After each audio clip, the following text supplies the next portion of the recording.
You shall make it square, 20 meters by 20 meters, with a gangway around the perimeter on 3 sides. You shall enter from the western side, and you shall keep the scrolls of the teaching in an ark upon the eastern wall. Gold you shall use to gild the doors of the ark, and your most talented weavers and embroiderers shall fashion the curtains and the garments inside. In front of the ark, place a golden vessel that will house an everlasting light. Appoint your finest craftsmen to create a dome for a ceiling, and have skilled artisans design a pleasing pattern upon it. All who have been endowed with the divine spirit of skill, ability, and knowledge in every kind of craft shall use their gifts to beautify God's house. These words may sound somewhat familiar. They're modeled on the passages of Torah which describe the building of the Mishkan, the tabernacle in the desert. But these are no words of Torah. They're an interpretation of the architect's vision for the very synagogue in which we pray today. This sanctuary was once little more than ideas scratched onto paper. It became a drawing, then a building site. And over 150 years later, here we are in one of the most beautiful sanctuaries in Great Britain. This is all thanks to 2 rather brilliant architects, Henry David Davis and Barrow Emanuel. Might be a shock to learn that this magnificent synagogue was their very first house of worship. May also come as a shock that these 2 men were only around 30 years old when they began the West London Synagogue project. They were just starting out their careers, and it's this building that helped them establish themselves as architects of distinction. Emmanuel was a member of this community, meaning he was given the reins to create the space in which he would worship. Imagine having that opportunity. What would you put in the synagogue of your dreams? What style would you choose?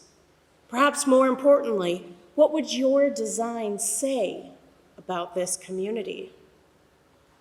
Little is known about the underlying reason for the aesthetic choices made here. All we have is the space itself. Like a portion of Torah where the original author's intent is left to later generations of interpreters, we are also invited to speculate what the different elements of this sanctuary might represent.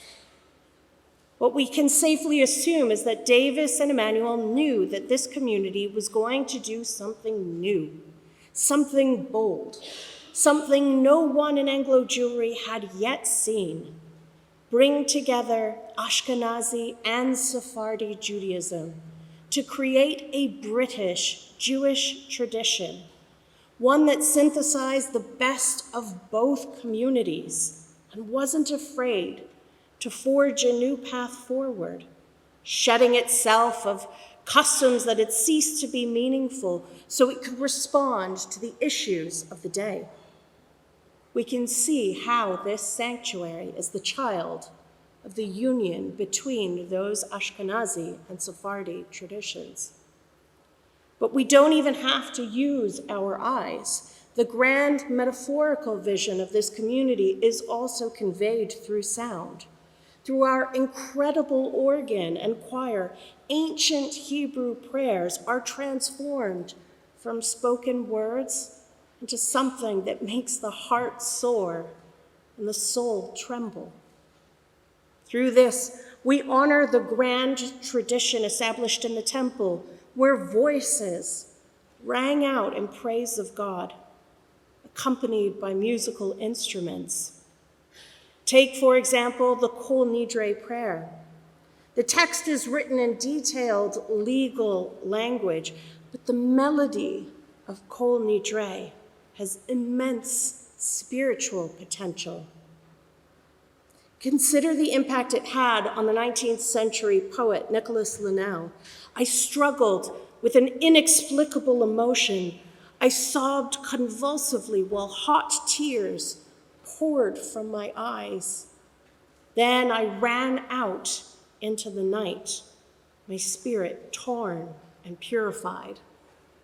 I believe in that never-to-be-forgotten hour, no single stain remained upon my soul.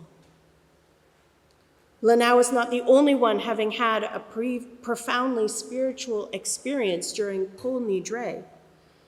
Jewish philosopher Franz Rosenzweig was reportedly preparing to convert to Christianity shortly after Yom Kippur.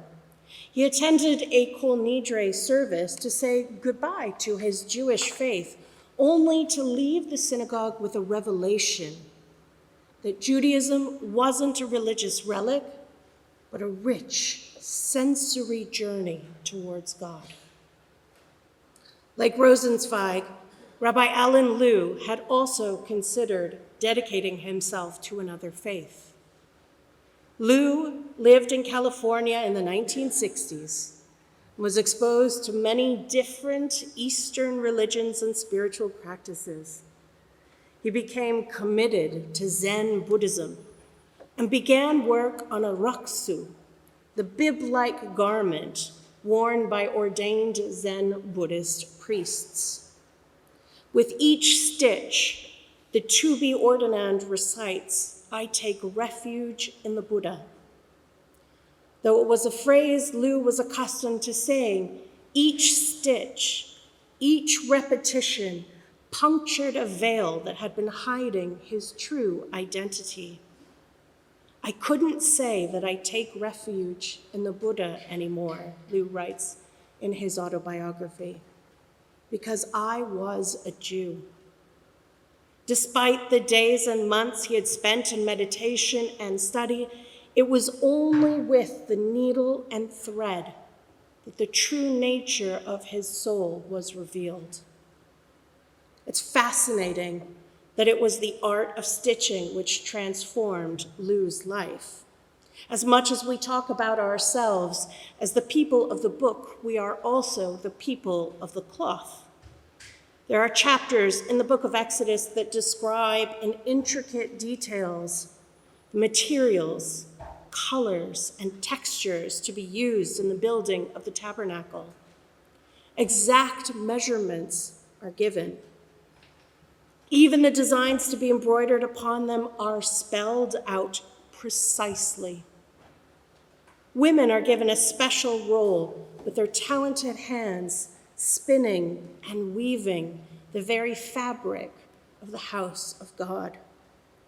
For hundreds of generations, artists among our people have woven, sewn, knitted, and embroidered the history of our people into Torah mantles, prayer shawls, challah covers, and more. Consider the embroidered panel hanging in the Sampson family concourse, a gift to the synagogue created by the West London Synagogue Ladies Guild to commemorate the 150th anniversary of this community. Recently, I've come to learn the history behind it. The panel was designed by Naomi Robbins, a truly talented craftswoman, and it features the central dome of our ark, with its gilded doors open, revealing the tree of life. This interpretation of Torah presents it as something inextricably linked with growth, with sustenance, with vitality. One can use its branches for shelter during stormy times, and by climbing its heights, see the whole of creation from a new perspective. It evokes a passage from the book of Proverbs. She is a tree of life to all who hold fast to it, and all of her supporters are happy. From what I have come to learn about the project, her supporters were indeed happy as they came together to complete the work, It took 49 stitchers several years to finish the piece, working 1 day a week, every week from 1989 to 1993. Their initials are preserved in the pebbles at the base of the tree, a heartfelt reminder of the love the stitchers shared for this synagogue. The project helped bond people together and reinforce their relationships with this community. Even the rabbis got involved, with both Rabbi Hugo Grin and Rabbi Bob Shafritz of blessed memory doing a few stitches themselves. It's a perfect example of a terumah, a gift given to the community by those whose hearts were so moved. Now, after some of those stitchers have passed on, a piece of them remains with us in the works of their hands. Similarly, art can be the medium through which we process loss. There's a painter in New York whose work is inspired by the Jewish lens with which he views the world.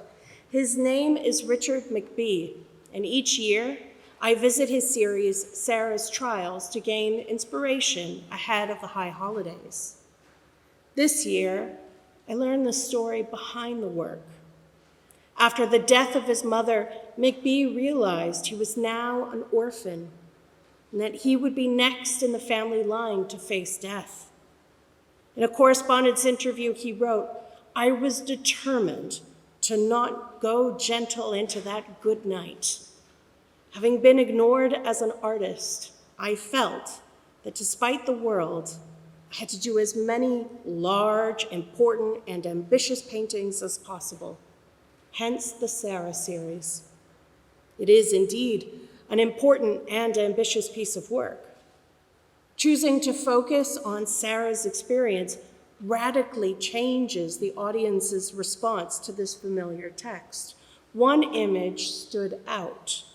Titled Abraham Taking Hagar, McBee writes a synopsis of the Torah text to accompany this image. I tried for 10 years to have Abraham's child, to no avail. I was barren. So I gave him my maidservant, the Egyptian Hagar, to provide Abraham with an heir.